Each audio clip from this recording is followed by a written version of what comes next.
কাৰ্বি শান্তি চুক্তি স্বাক্ষৰিত হোৱাৰ পিছত এই চুক্তিত থকা প্ৰতিটো দফাৰ সফল ৰূপায়ণৰ বাবে ৰাজ্য চৰকাৰ আৰু কেন্দ্ৰীয় চৰকাৰে কাম আৰম্ভ কৰিছে। আজি সেই শৃংখলাটোকে আগুৱাই দি আমাৰ কাৰ্বি আলঙৰ আটাইকেইটা উগ্ৰপন্থী সংগঠনৰ 19তকৈও অধিক যি সদস্য আছিল তেওঁলোকৰ পুনৰ সংস্থাপনৰ বাবে ৰাজ্য চৰকাৰে 4 লাখ টকাকৈ ফিক্স ডিপজিট আগবঢ়াই দিলে।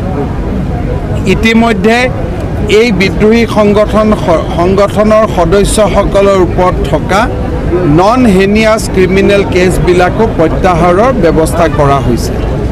অহা 28 এপ্ৰিল তাৰিখে ভাৰতৰ প্ৰধানমন্ত্ৰী নৰেন্দ্ৰ মোদী ডাঙৰীয়া কাৰ্বি আলঙত আহিব আৰু সেই দিনটোৰ পৰাই কাৰ্বি চুক্তিৰ অৰ্থনৈতিক যিবিলাক পেকেজ সেইসমূহ ৰূপায়ণৰ কামতো আমি আগবাঢ়ি যাম। মই পুনৰবাৰ অসমীয়া নৱবৰ্ষৰ অসমবাসী ৰাইজক শুভেচ্ছা জনাইছোঁ।